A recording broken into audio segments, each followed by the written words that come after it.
Hello everyone, welcome to my channel.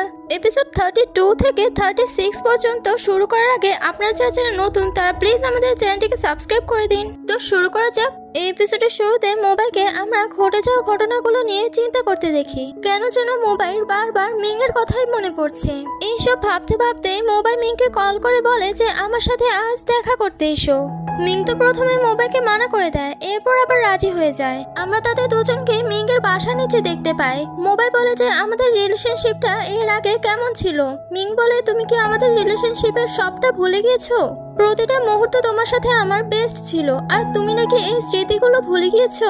Mobile বলে আমি আমাদের রিলেশনশিপটা নিয়ে অনেক ভেবেছি, আমাদের রিলেশনশিপটা অনেক গভীর মনে হয় আমার কাছে, কিন্তু আমার ব্রেন বলে যে এমন কিছুই না। মিং এটা ভেবে ভেবে কষ্ট পায় যে মোবাইল তাদের বেস্ট মোমেন্টগুলো ভুলে গিয়েছে। মিং মোবাইলকে বলে যে তুমি এই মোমেন্টগুলো কি করে ভুলতে পারো? তোমার মনে হয় মেমোরি লস হয়ে গেছে, তাই তোমাকে ডাক্তার দেখানো উচিত। মিং এর মা আবার বেলকনি দিয়ে তাদের দুজনকে কথা বলতে দেখে ফেলে, তাই নিচে এসে মোবাইলকে বলে যে তুমি আমার মেয়েকে অনেক কষ্ট দিয়েছো, এখন আর নয়। মিং তোমাকে অনেক সুযোগ দিয়েছে, তুমি সেই সুযোগগুলো হারিয়ে ফেলেছো। এভাবে মোবাইলকে মিসেস চ্যান অনেক বকা দেয়। মোবাইলকে কোনো কথা বলার সুযোগ না দিয়ে মিসেস চ্যান ওখান থেকে মিংকে নিয়ে যায়। মোবাইল মিংকে যেতে দেখে কেন যেন তার কষ্ট হচ্ছে, কিন্তু ব্রেন তাকে এটা বুঝতে দিচ্ছে না। সে যেন সহ্য করতে পারছে না, কারণ মিং তার মন থেকে মুছে যায়নি, তার ব্রেন থেকে শুধু মুছে গিয়েছে। ঘরে এসে মিং এর মা তাকে বোঝানোর চেষ্টা করলে মিং উল্টো তার মায়ের উপর রেগে যায়। মিং বলে তোমার আমার আর মোবাইল মাঝখানে আসা উচিত ছিল না। মিসেস চ্যান বলে তোমাকে সে কখনোই ভালোবাসেনি, তোমার জন্য তার মনে কোনো ফিলিংস নেই, তার মন বলতে কোনো অস্তিত্বই নেই। বারবার মিংকে এটাই ইঙ্গিত করছে যে সে একজন রোবট। এই কথাটা মিসেস চ্যান সরাসরি বলতে পারছিল না, কারণ মিং অনেক কষ্ট পাবে, যেটা তাকেও কষ্ট দিবে।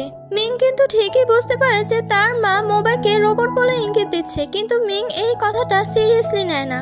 এরপর মোবাইল বাসায় গিয়ে তার আর মিং এর টেক্সটগুলো পড়ছিল যে তাদের আগে কেমন রিলেশনশিপ ছিল। মোবাইল সেই টেক্সটগুলো পড়ে মিং এর সাথে কাটানো সেই মুহূর্তগুলো কিছুটা ঝাপসা ঝাপসা দেখতে পায়, যে মেমোরিগুলো তার ব্রেন থেকে ডক্টর লিন মুছে দিয়েছিল। মোবাইল তো কিছুই বুঝতে পারছিল না এই স্মৃতিগুলো কিসের, তাই তাকে তার এআই ব্রেন তাকে সাজেস্ট করে যে এই স্মৃতিগুলো তার সত্য নয়। এরপর সিনে আমরা মিংকে অনেক সুন্দরভাবে গান শুট করতে দেখতে পাই, যেখানে মিং অনেক রুডলি পারফরমেন্স করে। মিংকে রুডলি পারফরমেন্স করতে দেখে কেমিং তাকে বলে যে তুমি এই বন্দুক দিয়ে কারো উপর থাকা রাগ পার করছো, মোবাইলের সাথে কি তোমার কোনো সমস্যা হয়েছে? মিং বলে কেন যেন মোবাইল বারবার আমার সাথে কাটানো মুহূর্তগুলো বারবার ভুলে যায়। কেমিং বলে হতে পারে তার কোনো ভুলে যাওয়ার রোগ আছে। মিং বলে না, এমনটা নয়, শুধু আমাকেই সে বারবার ভুলে যাচ্ছে, এছাড়া তার বাবা, তার সাউচি কুকুর সবাইকে মনে রাখছে। কেমিং বলে আমি মোবাইল কেন ভুলে যাচ্ছে তোমাকে সেটা বের করার জন্য আমি তোমাকে সাহায্য করব। মিং বলে তুমি আবার কেন আমাকে সাহায্য করতে যাবে? কেমিং বলে আমি তোমাকে যদিও লাইক করি, কিন্তু এর আগে আমি তোমাকে একজন ভালো ফ্রেন্ড হয়ে দেখাবো। এরপর কেমিং মিংকে জোরপূর্বক হসপিটালে নিয়ে আসে। তারা দুজন এসে দেখে যে মোবাইল আর ইউফি তারা দুজন কথা বলছে। কেমিং ইউফিকে বলে যে আমি তোমার কাছে চেক আপ করার জন্য এসেছি। তো ইউফি সবাইকে যেতে বলে। মোবাইল কিন্তু ঠিকই বুঝতে পেরেছে যে কেমিং কেন এমন করেছে, তাদের দুজনকে কিছুক্ষণের জন্য একা করার জন্য সে এমন করেছে। মোবাইল মিংকে বলে যে তুমি বলছো আমি একবার আমার ব্রেন চেক আপ করে নেব।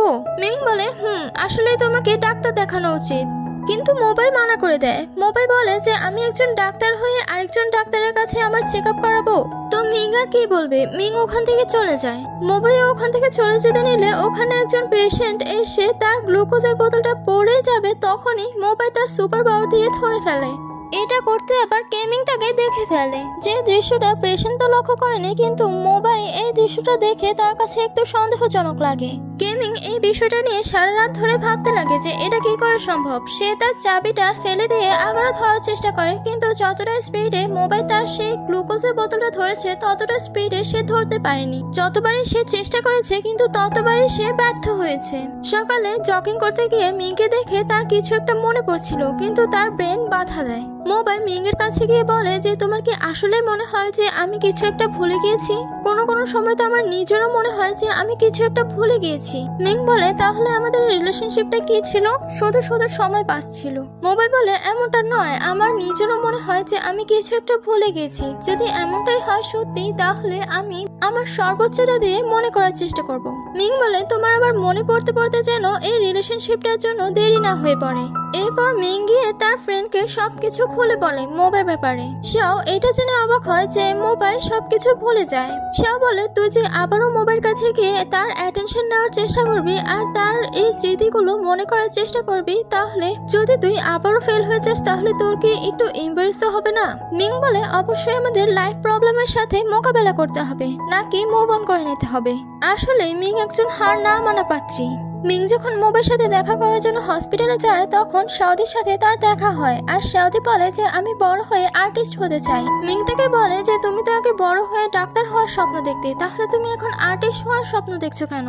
যখন মিং সাউদির ড্রয়িং গুলো দেখে তখন বুঝতে পারে যে সাউদি অনেক ভালো আঁকতে পারে। সাউদি বলে আমার রং পেন্সিল গিফট চাই। মোবাইল বলে তাহলে তুমি আমাদের আসার আগে প্ল্যান করে বসেছিলে যে আমাদের কাছে এটাই গিফট চাইবে। মোবাইল চলে যাওয়ার পর সাউদি মিংকে আবারও সেই গার্লফ্রেন্ড বয়ফ্রেন্ডের কথা বলে। মিং বলে চুপ চুপ করে বসে থাকো, মোবাইলকে কিন্তু বলবে না। এরপর মিং গিয়ে তার ফ্রেন্ড শাওর সাথে কথা বলে। এদিকে ইউফির কাছে একজন প্রেগন্যান্ট লেডি আসে যে নাকি অনেক মার খেয়েছে। যখন ইউফি তাকে জিজ্ঞাসা করে যে তোমাকে এত মেরেছে কে, তখন সেই লেডিটি তার হাজবেন্ডের দিকে তাকালে ইউফি অনায়াসে বুঝতে পারে যে তার হাজবেন্ডই এই কাজ করেছে। ইউফি লেডিটির সাথে একলা কথা বলতে চাইলে তার হাজবেন্ড বাধা দিয়ে বলে যে এখানে সামনাসামনি বললেই তো হয়। ডক্টর চেন বলে ওঠে যে ডক্টর তার পেশেন্টের সাথে একলা কথা বলতে চাইছে আর তুমি মাঝখান দিয়ে ঢুকছো কেন? এটা বলে তাকে ওখান থেকে তাড়িয়ে দেয়। লেডিটিকে ইউফি সবটা বলতে বললে লেডি বলে যে আমার হাজবেন্ড এই বাচ্চাটিকে চায় না, যার জন্য আমাকে সে মারধর করে আমার এই অবস্থা করেছে। এই শুনে ইউফি তাকে পুলিশে কমপ্লেন করতে বলে আর ইউফি বলে যে আমিও এই সিচুয়েশন মোকাবেলা করে এসেছি একজন ডক্টর হয়েও। এটা শুনে সেই লেডিটির আরেকটু মোটিভেশন আসে। লেডিটি সেখান থেকে চলে যাওয়ার পর ইউফির প্রচন্ড পরিমাণে মাথা ব্যথা ধরে। এই পার্সনে আমরা দেখতে পাই যে ডক্টর চেন নার্স হুয়ার কাছে জানতে চায় যে মেয়েরা কি কি পছন্দ করে। তো নার্স হুয়াও বলে দেয় যে কি কি পছন্দ করে মেয়েরা। ডক্টর চেন রুম থেকে যাওয়ার সময় যে কেকটা দিয়েছিল নার্স হুয়াকে খাওয়ার জন্য, সে কেকটা নার্স হুয়া ডাস্টবিনে ফেলে দেয়। মোবের কাছে একজন পেশেন্ট আসে যার মেন্টাল হেলথ অতটা ভালো নয়, কিন্তু সে অনেক ভালো স্কেচ করতে পারে। মোবে মিংকে কল করে বলে যে সাউদির জন্য একটা রং পেন্সিল গিফট আনতে। এদিকে ডক্টর চেনের কাছে ইউফি আসলে ইউফিকে একটা গিফট দেয় আর সেই গিফটটাতে একটি আয়না ছিল। ডক্টর চেন বলে যে নার্স হুয়ার কাছে আমি জানতে চেয়েছিলাম যে মেয়েরা কি কি পছন্দ করে, তার মধ্যে যে কোনো একটা আপনার জন্য পছন্দ করে নিয়ে আসলাম। আপনার যদি পছন্দ হয় তাহলে আপনি এই গিফটটা আপনার কাছে রাখতে পারেন। ইউফিরও গিফটটা পছন্দ হয়। সাউদির জন্য যখন মিং রং পেন্সিল গিফট আনে তখন সাউদি অনেক খুশি হয়ে যায়। সাউদি মিং আর মোবেকে বলে যে তোমরা যদি ভবিষ্যতে বিয়ে করে ফেলো তাহলে আমার আঁকা এই ছবিটি তোমরা তোমাদের রুমের দেওয়ালে ফ্রেম বেঁধে রেখো, আর যদি তোমরা বিয়ে না করো তাহলে দুজন দু টুকরো রেখে দিও। মোবে আর মিং ওখান থেকে যাওয়ার সময় সে পেশেন্টের সাথে দেখা হয়। ছেলেটি মোবেকে বলে যে সে কি তোমার গার্লফ্রেন্ড? মোবে বলে না আর মিং বলে হ্যাঁ। দুজনে দুরকম জবাব শুনে ছেলেটি বলে যে ডক্টর যদি তোমাকে রিজেক্ট করে দেয় তাহলে তুমি চিন্তা করো না, আমি আছি। আমি ভবিষ্যতে যদি ঠিক হয়ে যায় তাহলে তোমাকে প্রপোজ করার জন্য সর্বোচ্চটা দিয়ে প্রপোজ করব। ছেলেটির কথা শুনে মিং হেসে ফেলে। এরপর আমরা মিংকে কেমিং এর সাথে রেস্টুরেন্টে দেখতে পাই। কেমিং মিংকে জিজ্ঞাসা করে যে তোমার কি কখনো কখনো মনে হয় যে মোবাইল অনেক আলাদা? তখন মিং জবাবে বলে যে সে একটু ইউনিক আর সবার থেকে আলাদা বলে তো আমার পছন্দ তাকে। সে ইন্টেলিজেন্ট, কাইন্ড, এসব বলতে বলতে মিং পুরো প্রশংসার বন্যা বইয়ে দেয়। কেমিং বলে যে তোমাদের তো মনে হয় এখন প্যাচআপ হয়ে গিয়েছে তাই না? মিং বলে যে না, এখন হয়তো আমাদের প্যাচআপ হয়নি, কিন্তু আমি চেষ্টা করছি তাকে আমার কাছে আবারও ফিরিয়ে আনার জন্য। এই শুনে কেমিং সেদিন যা দেখেছে নিজের চোখে সেটা আর বলতে পারে না, কারণ মিং এতটা সিরিয়াস যে কেমিং বলতে চেয়েও সে পারছে না। এদিকে ইউফি তার পেশেন্টের সাথে স্বাভাবিকভাবে কথা বলছিল, কিন্তু হঠাৎ করে সে ঘুরে পড়ে যায়। আমরা জানতে পারি যে ইউফির ব্রেন টিউমার হয়। যে বিষয়টা নিয়ে ছাদে গিয়ে ইউফি মোবের সাথে ডিসকাস করছিল। ইউফি বলে আমার ডিভোর্স হওয়ার পর আমি বাঁচতে চেয়েছিলাম, নতুন করে বাঁচতে চেয়েছিলাম, কিন্তু এই জীবনটা আমাকে আর বাঁচতে দিল না। এখন হয়তো আমার সৌন্দর্য আমাকে ছেড়ে চলে যাবে, আমাকে আর আগের মতো সুন্দর দেখাবে না। এই শুনে মোবে তাকে বলে যে তুমি আমার বড় বোন হয়ে আমার মাথার উপর একজন ছাতা হয়েছিলে, আর এখন পালা এলো আমার তোমার সাথে সঙ্গ দেওয়ার। তুমি চিন্তা করো না, আমি তোমাকে ঠিক বাঁচাবো। যা শুনে ইউফির একটু মোটিভেশন আসে। মোবাইল পরীক্ষা করে দেখতে পায় যে ইউফির অবস্থা অতটা ভালো নয়। তার মরে যাওয়ার সম্ভাবনাটা যে বেশি সেটা শুনে মোবাই অনেক দুঃখী হয়ে যায়। মোবাই ইউফির রিপোর্টটা তাকে দেখতে বললে ইউফি বলে যে কি প্রয়োজন, কোনো দরকারই তো নেই, একটু পর তো আমি ভুলেই যাব সবকিছু, তো দেখে কি লাভ হবে। মিং যখন এই ব্যাপারটা জানতে পারে তখন মিং মোবাইকে জিজ্ঞাসা করে যে ইউফি কতদিন বাঁচতে পারবে। এই প্রশ্নের জবাবে মোবাই ভালো করে উত্তর দিতে পারেনি, যেটা দেখে মিং বলে যে তাহলে আমি তার ছবি তুলবো শেষ মেমোরিগুলো মেমোরাইজিং করে রাখার জন্য। ছবি তোলার জন্য যখন ইউফির কাছে যাচ্ছিল তখন ইউফিকে মোবাই কোথাও খুঁজে পায় না। আসলে ইউফি গার্ডেনে বসে বসে সেই পেশেন্টের সাথে গাছ লাগাচ্ছে। ইউফি সেই ছেলেটাকে বলে যে আমরা হয়তো মরে যাব, কিন্তু এই গাছটি যা রোপণ করে গেলাম আমরা সেটা বেঁচে থাকবে পৃথিবীতে। ইউফির আবারও মাথা ব্যথা করে। যখন ছেলেটি তার আঁকা কিছু ছবি দেখায় তখন মোবাইল সেই স্কেচটা দেখে ইউফি অনেক ইমপ্রেস হয়ে যায়। মোবাইল আসলে ইউফি সেই পেশেন্টটিকে তার বেডে চলে যেতে বলে। ইউফি তার ঘরে আসে আর বলে আমার অতটা বেশি প্রয়োজনীয় জিনিস নেই, যদিও বাইসেন্স আমি ঠিক হয়ে যাই ভবিষ্যতে তাহলে আমি যত টাকা কামাই করেছি তত টাকা আমার লাইফ সেটেল হয়ে যাবে। সেখানে মিং ইউফির অনেকগুলো ছবি তোলে আর মোবাইল তার বড় বোন ইউফির দিকে তাকিয়ে সেই মোমেন্টগুলোর কথাই ভাবছিল। মিং যখন ইউফির ছবিগুলো মোবাইলকে দেখায় তখন মোবাইল বলে যে ইউফি এখনো ছোটবেলার মতোই দেখতে। মিং বলে তাহলে তুমি ছোটবেলা কেমন দেখতে ছিলে? মোবাইল বলে যে তুমিও তো আমাকে ছোটবেলায় দেখেছো, তাহলে তুমি বলো যে আমি কেমন দেখতে ছিলাম। মিং বলে এত ছোটবেলার কথা কি করে মনে রাখা যায়? মোবাইল বলে তাহলে তুমিও তো ভুলে যাও সবকিছু, তোমারও তো ডাক্তার দেখানো উচিত। তারা তিনজন সমুদ্রের পাড়ে গিয়ে অনেক ছবি তোলে। মিং ইউফিকে ওখানে অনেক সুন্দর সুন্দর ছবি তুলে দেয়, তাই ইউফি তাদের দুজনকে ক্লোজ আনার জন্য তাদেরও অনেকগুলো ছবি তুলে দেয়। তখনই মোবাইল মিং এর সাথে কাটানো কিছু কিছু মোমেন্ট মনে পড়ে। তারা তিনজন যখন গাড়ি দিয়ে যাচ্ছিল তখন ইউফি মোবাইলকে বলে যে তুমি মিংকে আর হার্ট করো না, আর কষ্ট দিও না। মিং গাড়ির ভিতর ঘুমাচ্ছিল না, আসলে মিং ঘুমানোর নাটক করছিল। মোবাইল বলে যে আমি কাউকেই কষ্ট দিতে চাই না, তাই জন্য আমি মিং এর সাথে রিলেশনশিপে আসছি না। যেটা শুনে মিং অনেক কষ্ট পায়। এরপরের দিন মিং আর ইউফি তারা দুজন একা কথা বলছিল।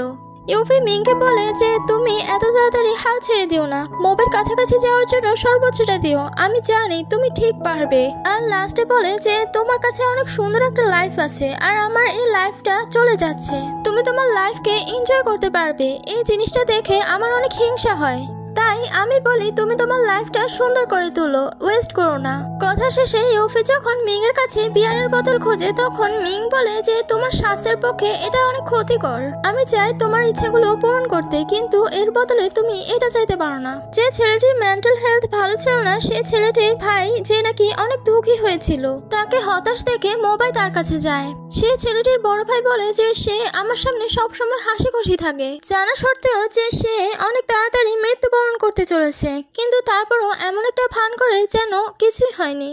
সে পেশেন্টের বড় ভাইকে এতটা উদাস দেখে মোবাইল তাকে একটু মোটিভেশন দেয়। তারা দুজন যখন বাড়ি যাচ্ছিল তখন তারা দুজন ইউফিকে নিয়ে কথা বলছিল। মিং মোবাইলকে বলে যে ইউফির ইচ্ছা আমরা দুজন যেন একসাথে থাকি। মোবাইল মিংকে বলে যে এটা কি তোমার ইচ্ছা নাকি ইউফির ইচ্ছা, আমি থাকতে পারবো না তোমার সাথে। এটা বলে মিংকে আবারও রিজেক্ট করে দেয়, এতে মিং আরেকটু আপসেট হয়ে যায়। এরপর সিনে মোবাইল সে ছেলেটির বড় ভাইয়ের সাথে কথা বলছিল। সেই ছেলেটির বড় ভাই বলে যে এই মনস্টারটা নাকি সব রোগগুলো নিজের মধ্যে অ্যাবজর্ব করে নেয়, এটা তার ছোট ভাই বলেছিল, আর এই মনস্টারটাও সেই ড্রয়িং করেছে। এদিকে মিং আর ইউফি তারা দুজন বিয়ার খাচ্ছিল আর গল্প করছিল। ইউফি তার স্বপ্নগুলো বলতে লাগে যে আমি এটা খাবো ওটা খাবো, সুস্থ হয়ে গেলে ওখানে যাব এখানে যাব। শেষ মুহূর্তে মোবাইল এসে তাদের দুজনকে বিয়ার খেতে দেখে ফেলে। মোবাইল মিংকে বকা দিয়ে বলতে লাগে যে ইউফি এতটা অসুস্থ হয়ে গিয়েছে তারপরও তাকে বিয়ার দিচ্ছ। ইউফি বলে তাকে বকাবকি করো না, আসলে আমি বিয়ারটা আনতে বলেছিলাম, সে সম্পূর্ণভাবে অনিচ্ছাকৃতভাবে এই বিয়ারটি এনেছে। তখন মোবাইল তার হাতে সেই মনস্টারটি দেয় আর বলে যে এই মনস্টারটি নাকি নিজের মধ্যে সব রোগ অ্যাবজর্ব করে ফেলে। আর ইউফিও এই ড্রয়িংটা দেখে বলে যে এই ড্রয়িংটা অনেক সুন্দর হয়েছে। এরপর ইউফির ফার্স্ট অপারেশন থিয়েটার থেকে ডক্টর এসে বলে যে তাকে বাঁচানোটা অনেক মুশকিল হয়ে পড়েছে, কারণ তার ক্যান্সার যেদিকে একটু বেশি ছড়িয়ে পড়েছে সেদিকে বিপদ অনেক বেশি, তাই আমরা গ্যারান্টি দিতে পারছি না যে সে বাঁচতে পারবে নাকি মরে যাবে। ইউফির জ্ঞান ফিরলে মিং আর মোবাইল তারা দুজন ইউফির সাথে দেখা করতে চায়। ইউফি বেশি দিন বাঁচবে না বলে মোবাইল অনেক দুঃখী হয়ে যায়, তাই মিং তাকে কমফর্ট করতে আসে। গেমিং ইউফির সাথে দেখা করতে আসে। আসে আর গেমিং ইউফিকে বলে যে তুমি যেটা চাও সেটা আঁকড়ে ধরে রাখতে পারো, এভাবে হাল ছেড়ে দিলে হবে না। মানে গেমিং এটা বোঝাতে চাইছে যে ইউফি যেন মোবাইকে না ছেড়ে দেয়, মানে এখনো পর্যন্ত ইউফিকে আর মোবাইকে সে লাভার ভাবছে। ইউফি তো বুঝতেই পেরে গিয়েছে যে গেমিং মোবাইল থেকে ইশারা করছে, তাই ইউফি গেমিংকে বলে যে যা থাকবে না আমার ভাগ্যে সেটা আর আমার ধরে রাখার শখ নেই। আর তাদের সব কথাবার্তা মোবাইল তাদের সামনে বসে বসে শুনছিল। এরপর ইউফির ডক্টরসরা মোবাইল সাথে ডিসকাস করছিল। ইউফির যে ডক্টর সে মোবাইলকে বলে যে তুমি ছোটবেলা থেকে ইউফির অনেক ক্লোজ ছিলে আর ইউফির কোনো আত্মীয় স্বজন নেই, যার কারণে তোমাকেই সাইন করতে হবে এখন, কারণ ইউফির বেঁচে থাকার কোনো গ্যারান্টি দিতে পারছি না আমরা। রিপোর্টে লেখা যা হবে যত কিছু হবে সেটাতে আমি সাক্ষ্য দিচ্ছি। মোবাইল সে রিপোর্টে সাইন করে দেয়। এরপর মোবাইলকে আমরা ইউফির খেয়াল রাখতে দেখি। রুমের বাইরে মিং দাঁড়িয়ে ছিল। মিং মোবাইলকে জিজ্ঞাসা করে যে তাকে বাঁচানোর কি আর কোনো উপায় আছে। মোবাইল যখন বলে যে না, তখন মিং অনেক কষ্ট পায়। গেমিং মিংকে বিয়ার অফার করে। গেমিং মিং এর কাছে ইউফির কথা জিজ্ঞাসা করলে মিং বলে যে সে এখন মোটামুটি সুস্থ আছে কিন্তু বেশি একটা ভালো নয়। গেমিং মিংকে বলে যে তার সবগুলো ইচ্ছা তোমার পূরণ করা উচিত, মানে এটাই বোঝাতে চাইছে যে মোবাইল সাথে ইউফি থাকতে চাইছে। মিং তো কিছুই বুঝতে পারছিল না গেমিং এর কথা। গেমিং বলে তোমার যখনই কোনো কিছু প্রয়োজন হবে তাহলে তুমি আমাকে বলতে পারো। মিং গেমিংকে বলে আমি ড্রাঙ্ক হয়ে গেছি, আমি বাড়ি যাব। গেমিং বলে যে নেশাগ্রস্ত অবস্থায় থাকে সে কখনো বলে না যে আমি ড্রাঙ্ক, এর মানে তুমি মিথ্যা কথা বলছো। এরপরও মিং ওখান থেকে চলে যায়। ডক্টর চ্যানও ইউফির সাথে দেখা করতে আসে। মিং ঘরে ইউফির জন্য রান্না করছিল। তার রান্নার কাছে তার মাও তাকে হেল্প করে। মিং ইউফির জন্য স্যুপ বানিয়ে আনে। তখনই তার অতিরিক্ত মাথা ব্যথা শুরু হয়ে যায়। অতিরিক্ত মাথা ব্যথা সহ্য না করতে পেরে সে সুইসাইড অ্যাটেম্প করতে যায়, কিন্তু শেষ সময় মোবাইল তাকে ধরে ফেলে। মোবাইল ইউফিকে মোবাইল ঘরে নিয়ে যায় আর ইউফিকে সব সত্য কথা বলে দেয় যে সে একজন রোবট, সে মানুষ নয়। ইউফি তো এই সত্যটা জেনে অনেক অবাক হয় যে মোবাইল একজন রোবট। মোবাইল তাকে বলে যে সে পাহাড় থেকে পড়ে মারা গিয়েছিল, কিন্তু তার বাবা তাকে শেষ সময় বাঁচিয়ে ফেলে। তার পুরো শরীরই হলো হিউম্যান বডি, কিন্তু তার ব্রেনটা হলো এআই সিস্টেম। আর ইউফি তো এসব বিশ্বাসই করতে পারছিল না। ইউফিকে বিশ্বাস করানোর জন্য মোবাইল তার সুপার পাওয়ার ব্যবহার করে দেখায়। মোবাইল ইউফিকে বলে যে তুমি যদি বাঁচতে চাও তাহলে আমিও তোমাকে এইভাবেই বাঁচাতে পারবো। যার উত্তরে ইউফি বলে যে আমার প্রয়োজন নেই, আমি আমার নিজের কন্ট্রোলে যদি না থাকি, যদি আমাকে আরেকজন কমান্ড করে তাহলে আমার জীবনের মূল্যটা আর কি বা রইল। এর চেয়ে ভালো নাই বেঁচে থাকা। যদি আমার ব্রেন আমি এআইতে কনভার্ট করি তাহলে হতে পারে আমার সব মেমোরিগুলো মুছে যাবে আর আমি সবকিছুই ভুলে যাব। এমনও তো হতে পারে যে চিকিৎসার পর সবকিছু ঠিক হয়ে যাবে আর আমিও সুস্থ হয়ে যাব, তারপর আমি এই লাইফটা আমার মতো বাঁচতে পারবো। মানুষকে তো একদিন না একদিন মরতেই হয়, তো বাস্তবতাটা মেনে নিতেই হয়। মোবাইল ইউফিকে সানসেট দেখানোর জন্য নিয়ে যায় আর ওখানে মিংও ছিল। ইউফি মোবাইল আর মিং এর হাতে হাত মিলিয়ে বলে যে তোমরা সারা জীবন একসাথে থেকো, কখনো আলাদা হবার জন্য ভাববেও না। আর সেখানে তারা অনেক সুন্দর সানসেট এনজয় করে।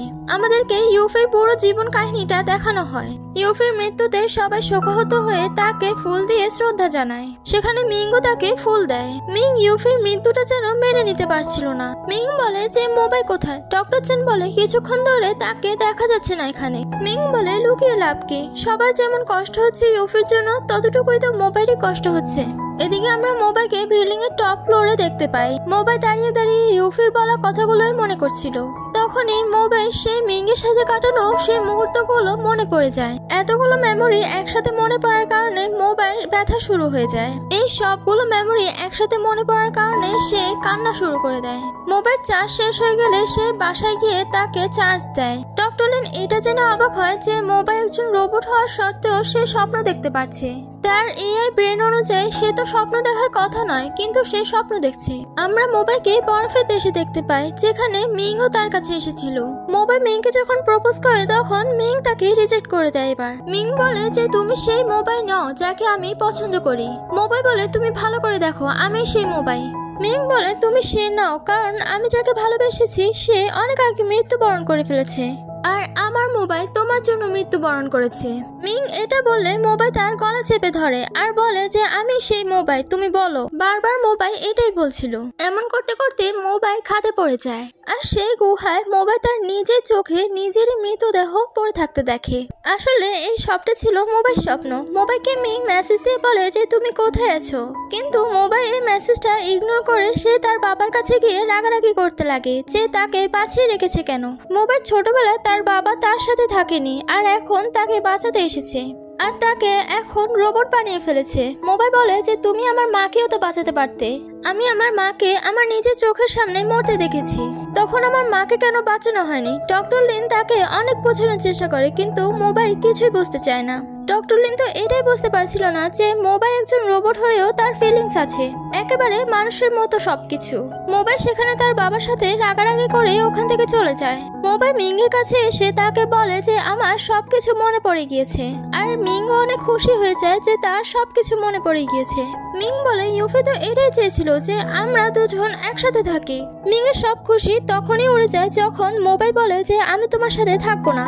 ওটা ব্রেকআপ করে ওখান থেকে চলে যেতে নিলে মোবাইকে মিং পিছন থেকে জড়িয়ে ধরে। মোবাই বলে আমি তোমার সেই মোবাই নই, তুমি তো নিজেও জানো না যে তুমি কাকে ভালোবেসেছো, মানুষ নাকি রোবট। মিং তাকে অনেকবার আটকানোর চেষ্টা করে কিন্তু মোবাই আর শোনে না।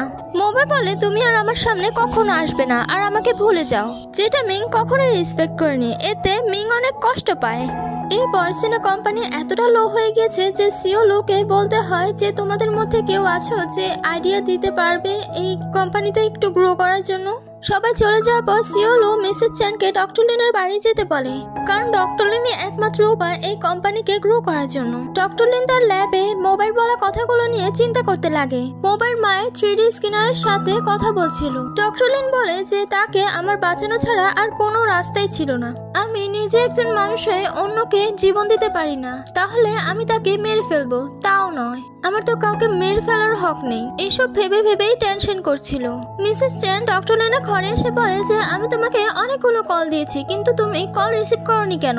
ডক্টর লিন এতটাই দুঃখী ছিল যে মিসেস চ্যানকে জবাবে বলে আমি খেয়াল করিনি। ডক্টর লিন মিসেস চ্যানকে বলে যে তার মনে হয় সবকিছু মনে পড়ে গেছে, সে একা থাকার জন্য অন্য কোথাও দূরে চলে যায় আমার কাছ থেকে, আমি তাকে আটকাতেও পারছি না। এসব বলে বলে ডক্টর লিন নিজেকে নিজে ব্লেম করতে লাগে। মিং নার্স আর ডক্টর চ্যানকে সবটা খুলে বলে যে মোবাই তার সাথে কেমন ব্যবহার করেছে। ডক্টর চ্যান আর নার্স হওয়ার কাছে তাকে সান্ত্বনা দেওয়া ছাড়া আর কিছুই ছিল না। ডক্টর লিন নিজেকে নিজে ব্লেম করতে করতে একসময় রিয়েলাইজ হয় যে সে তার বাবা, তার পুরো অধিকার আছে মোবাইকে আটকানোর। মিসেস চ্যান সে গাড়িটির ব্যাপারে ডক্টর লিনকে জিজ্ঞাসা করলে ডক্টর লিন বলে যে আমি সে গাড়িটির ব্যাপারে খোঁজ করেছি, আমার সে কারটি নিয়ে রিসার্চ করা সবকিছু সাকসেসফুল হয়ে গিয়েছে, কিন্তু আমার কাছে এর জন্য কোনো টাইম নেই। আমি সেই কোম্পানি থেকে রিজাইন করে ফেলেছি। এই সম্পর্কে কেউই জানে না। ডক্টর লিন তার ফ্যামিলি ফটোটা দেখে সে ইমোশনাল হয়ে পড়ে। মিংকে দুঃখে দেখে লুও তাকে সান্ত্বনা দেওয়ার চেষ্টা করে। আমরা দেখতে পাই যে হিলিং অ্যাব্রোড থেকে এসে পড়েছে আর কেমিং তাকে জিজ্ঞাসা করে যে তুমি এত তাড়াতাড়ি অ্যাব্রোড থেকে ফিরে এলে কি করে? হিলিং বলে আমি তোমাকে জলদি এই ব্যাপারটা বলে দিব। হিলিং যখন কেমিংকে তার আর মিংয়ের রিলেশনশিপের কথা বলে তখন কেমিং বলে যে আমাদের রিলেশনশিপটা অতটা মজবুতই হয়নি। এই শুনে হিলিং তার মজা উড়াতে লাগে। মজা উড়িয়ে কেমিংকে বলে যে তুমি তো বলেছিলে তোমার ভালোবাসার জন্য তুমি সবকিছু করতে রাজি আছো। কেমিং বলে তুমি আমার মজা উড়াচ্ছ তাই না, আমার এখন কিছুই করার নেই। তারা দুজন লাঞ্চ করে আর অনেক কথা বলে। মিং ডক্টর লিনের কাছে এসে মোবাইল কথা জিজ্ঞাসা করে। ডক্টর লিনকে বলে যে মোবাইল বলেছিল তার নাকি কোনো একটা সিক্রেট আছে।